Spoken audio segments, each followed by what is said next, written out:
Hello students, welcome back to our channel IT Education, and last time we discussed about the network topology. Today we are going to discuss about what are the hardwares and softwares and other peripherals are used in network topology. So let's see. Number one, the network interface card. In short form we can say it NIC. Repeater, hub, bridge, router and switch. Okay. Number one NIC means network interface card. क्या बोल रहे हैं बच्चों इसमें? NIC provides the physical interface between the computer and the cabling. NIC एक card होता है जो हमारे कंप्यूटर सिस्टम के अंदर फिट होता है. ठीक है, तो जो क्या करता है कि फिजिकल नेटवर्क इस्टेब्लिश करता है, इंटरफेस इस्टेब्लिश करता है हमारे कंप्यूटर और केबल के बीच में. It prepares data, send data and controls the flow of data. ये क्या करता है? डेटा को संभालता है, सेंड करता है ना, और उसके जो फ्लो को वो भी कंट्रोल करता है कि डेटा कैसे आ रहा है, कैसे जा रहा है, कितनी कॉन्फ़िगरेशन में जा रहा है, and so many things. It can also receive the translate data into bytes for CPU to understand. अब ये क्या कर रहा है कि जो डेटा रिसीव होता है उसको ट्रांसलेट भी करता है, चेंज इनटू बिट्स, तो बाइट्स में चेंज करके रखता है जिससे कि वो CPU समझ सके. The following factors should be taken into the considerations when choosing NIC. हमको ये फैक्टर्स याद रखना चाहिए जब भी हम किसी NIC को चूज़ करते हैं कि that preparing data, sending end controlling data, configuration, drivers, compatibility and performance. तो ये फैक्टर्स हैं, ये आपको ध्यान में रखना है कि जब भी आप NIC लें. Next, in a computer, the data moves along buses in a parallel as on a 4-lane interstate highway. जैसा कि आपने देखा कि by road 4-lane, 3-lane, 2-lane highways होते हैं, तो एक डायरेक्शन जाने का होता है, एक डायरेक्शन आने का होता है. But on a network cable the data travels in a single stream. तो हमारे जो डेटा ट्रैवल होता है, लेकिन यहाँ पर कोई अलग अलग हाईवे नहीं होता है, अलग अलग रास्ते नहीं होते, सिंगल ही रास्ता होता है, उसी से डेटा जाता है और उसी से डेटा आता है. As on a one-lane highway, the difference can cause problem the transmitting and the receiving data because the path travel are not the same. अब क्या होता है, इसकी वजह से प्रॉब्लम तो होगी कि डेटा जाए कि डेटा आए. Very confusing ना? It is the NIC's job to translate the data from the computer into signal that can flow easily along the cable. अब ये NIC का काम होता है कि जो डेटा आ रहा है या जा रहा है उसको ट्रांसलेट करके रखे और सिग्नल्स में चेंज करे, जिसकी वजह से वो आसानी से मूव कर सके.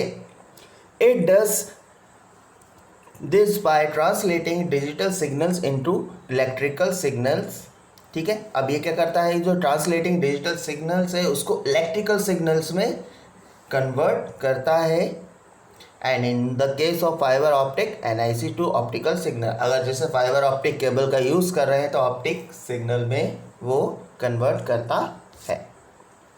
Then, for two computers to send and receive data, the card must agree on several things. This include the following. जब दो कंप्यूटर के बीच में डेटा सेंड या रिसीव करना है तो जो कार्ड में कई सारी चीज़ें जो उसको एक्सेप्ट करनी होगी, जैसे कि the maximum size of data frames. अब जो डेटा है वो कितनी साइज़ का है वो उसको एक्सेप्ट करना होगा. The amount of data send before giving confirmation. अगर कोई डेटा है और उसको सेंड करने से पहले ही कंफर्म करना होगा, otherwise it will be not send. The time needed between the transmission. Time कितना लगेगा ट्रांसमिशन के लिए. The amount of time needed to wait before the sending confirmation. अब अगर डेटा भेज दिया है, भेजने के बाद कितना समय लगेगा उसको सेंड होने में, और दूसरी तरफ से कितनी देर लगेगी उसके कंफर्मेशन होने में. ऐसा नहीं कि आप डायरेक्ट डेटा भेज दो तो डेटा सेंड होगा, दूसरी तरफ भी कंफर्मेशन देना पड़ती है कि डेटा रिसीव हो या नहीं हो. The amount of data a card can hold. अब उस कार्ड में कितना डेटा होल्ड हो सकता है, क्या मेमोरी है उसकी. The speed at which the data transmit. And उसकी स्पीड कि उसकी स्पीड कितनी हो। फॉर एग्जांपल आज हम अगर मोबाइल्स की बात करें तो मोबाइल्स में रैम होती है, रैम ही डिसाइड करती है कि मोबाइल की स्पीड कितनी होगी। जितनी बड़ी रैम उतनी ज़्यादा स्पीड, ऐसे ही जितना अच्छा एनआईसी उतनी ही ज़्यादा स्पीड।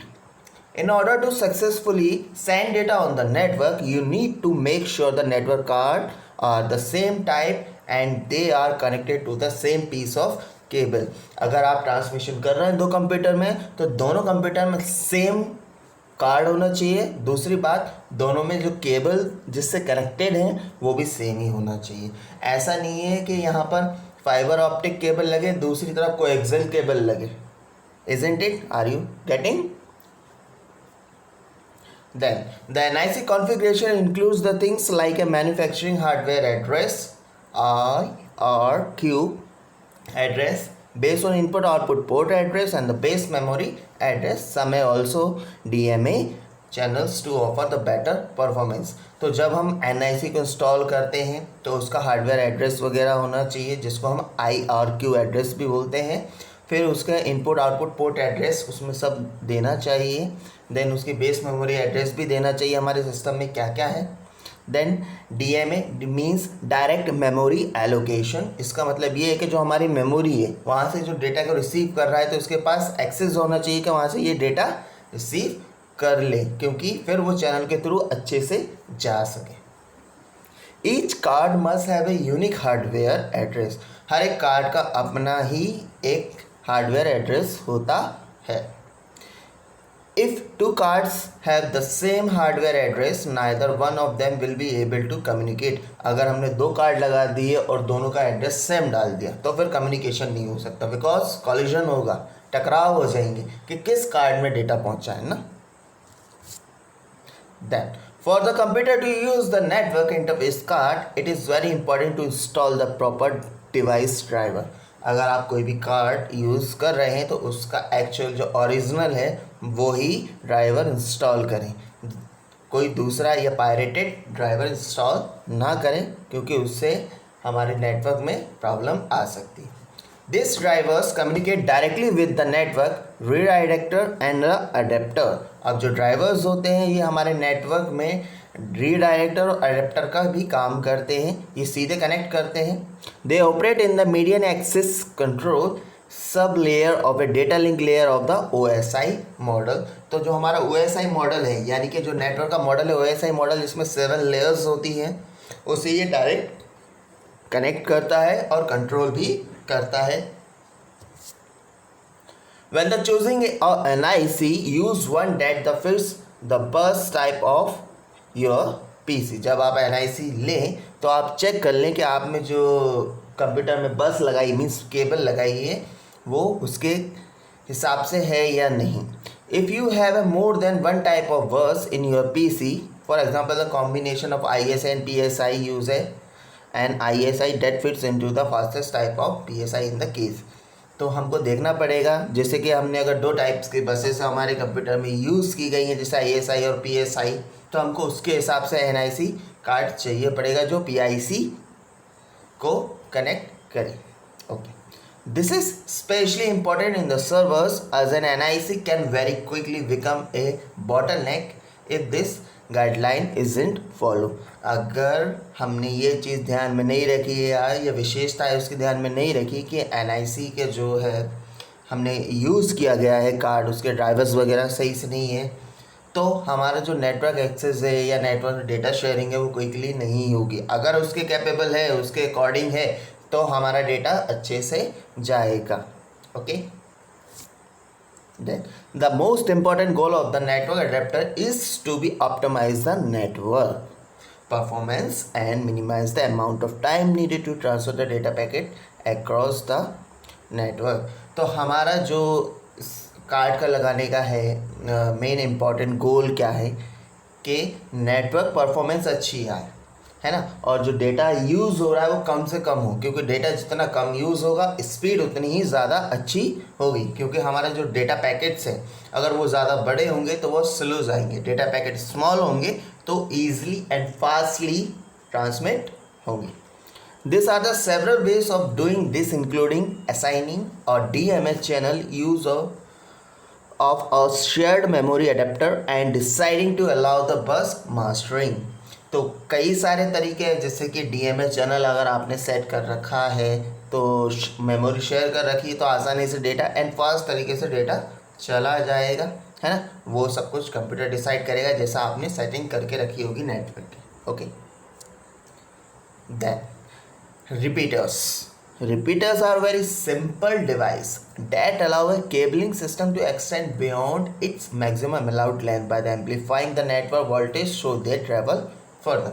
अब रिपीटर का काम ये है, जैसे आपने बहुत ही दूरी पर नेटवर्क या कंप्यूटर कनेक्टेड है, अब एक लेंथ पर जा कर के नेटवर्क वीक हो जाता है तो ये उसको बूस्ट करता है, उसके वोल्टेज को बूस्ट करता है, एम्पलीफाई करता है, जिससे कि नेटवर्क और आगे रिसीव हो सके और लंबी दूरी तय कर सके।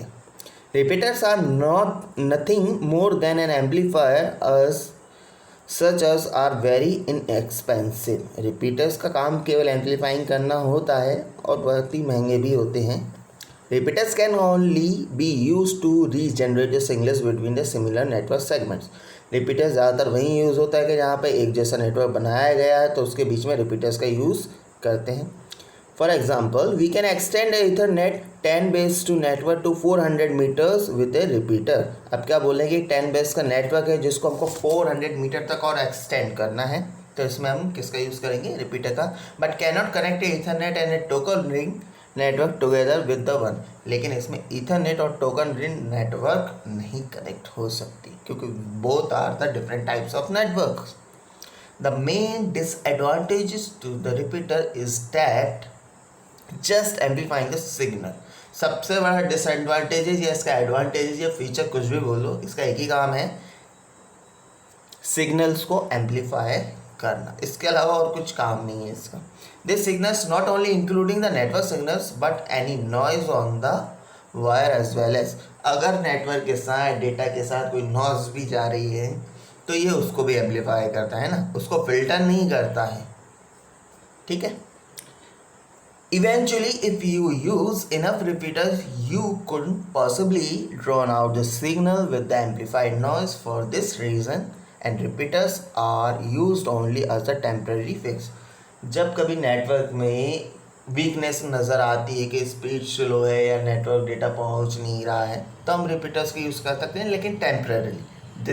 This is not the permanent solution. Okay, so this is the way where repeaters are connected. Okay, आप लोग देख सकते हैं कि जैसे पहले 5 कंप्यूटर हैं, फिर एक रिपीटर लगाया गया, फिर दूसरी तरफ एक और रिपीटर लगाया, फिर 5 कंप्यूटर, अगेन रिपीटर, फिर again repeater and again 5 computers. तो ये लेंथ है इनकी। अब इसमें क्या कर रहा है कि बस सिग्नल बूस्ट हो रहा है, एम्पलीफायर हो रहा है ना। जो सिग्नल 5 कंप्यूटर से होकर के गुजर रहा है फिर वीक हो रहा है तो रिपीटर क्या कर रहा है, उसको और एम्पलीफाई कर रहा है, अगले रिपीटर तक पहुंचा रहा है, फिर वो रिपीटर पूरा का पूरा सिग्नल्स उन अगले 5 कंप्यूटर को पहुंचा रहा है। Okay students, that's it. और भी इसके पेरिफेरल्स हैं, डिवाइसेस हैं नेटवर्क के, हम डिस्कस करेंगे नेक्स्ट वीडियो में। जब तक thank you and have a nice day.